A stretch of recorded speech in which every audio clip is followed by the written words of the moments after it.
Hello viewers, welcome back to my channel Legal Decipher. In the previous video, we had talked about Chapter 20 of the Code of Criminal Procedure 1973. If you have not seen that video, you can go and check it.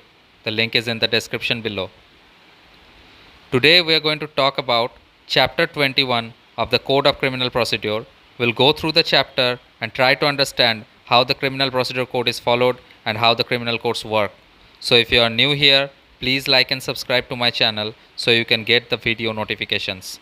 So let's get started.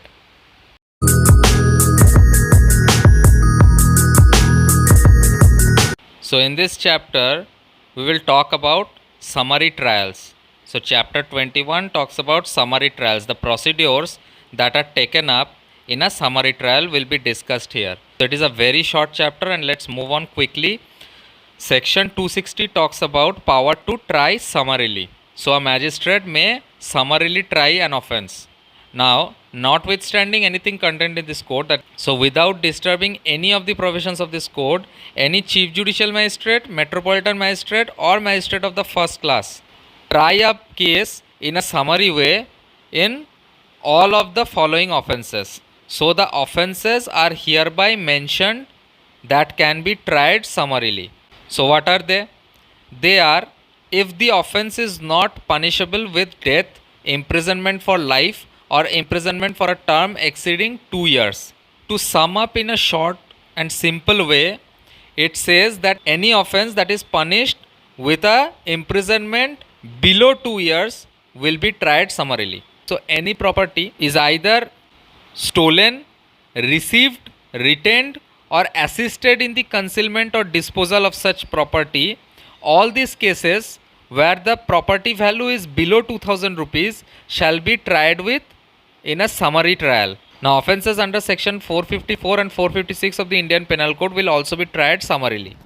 And offences of insulting to intend or to provoke a breach of peace under section 504 and criminal intimidation that is punishable with imprisonment for a term which may extend to 2 years or with fine or both under section 506 of the Indian Penal Code. So these offences will also be tried summarily, and any abatement of any of the foregoing offences or any attempt to commit any of the foregoing offences will also be tried summarily, or any offence that is constituted by an act under section 20 of the Cattle Trespass Act. So section 20 of the Cattle Trespass Act also comes within the purview of a summary trial.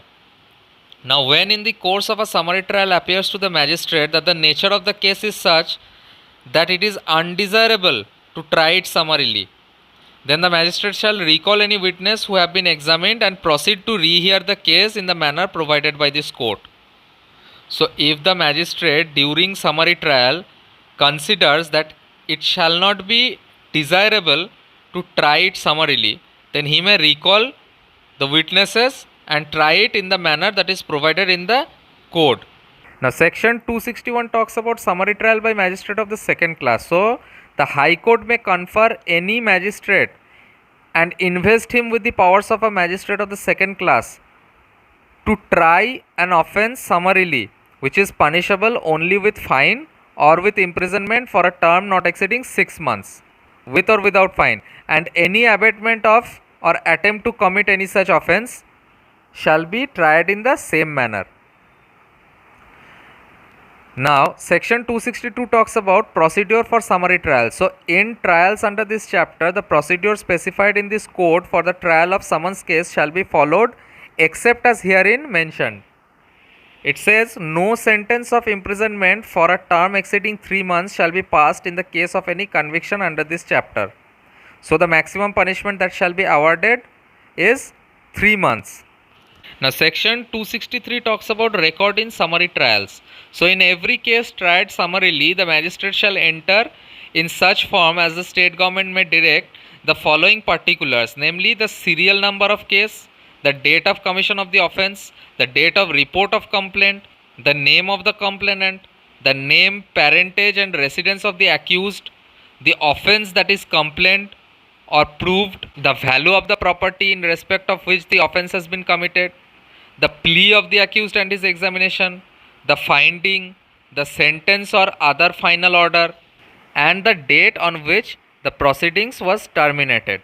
So all these things will be recorded in a summary trial, and the magistrate shall enter these particulars in any format that is prescribed by the state government in this behalf. Now let's move on to section 264. It talks about judgment in cases tried summarily. So in every case that is tried summarily in which the accused does not plead guilty, the magistrate shall record the substance of the evidence and a judgment containing a brief statement of the reasons for the finding. So in every summary trial, if the accused does not plead guilty, then the magistrate shall record every substance of the evidence, and a judgment will thereupon be passed containing a brief statement for all the reasons for all the findings. Now section 265 is the last section of this chapter. It talks about language of record and judgment. So it says that every such record of every such case and the judgments pronounced thereby, it shall all be written in the language of the court. So whatever language the court follows, that will also be followed in every such record and judgment passed thereby. Now the High Court may authorize any magistrate to try offences summarily and thereafter prepare a record or judgment or both by means of an officer who will be appointed in this behalf by the Chief Judicial Magistrate, and the record or judgment so prepared shall be signed by such magistrate. So that's all in this video. If you like my videos, then don't forget to smash the like button and subscribe to my channel. Thank you so much for watching this video.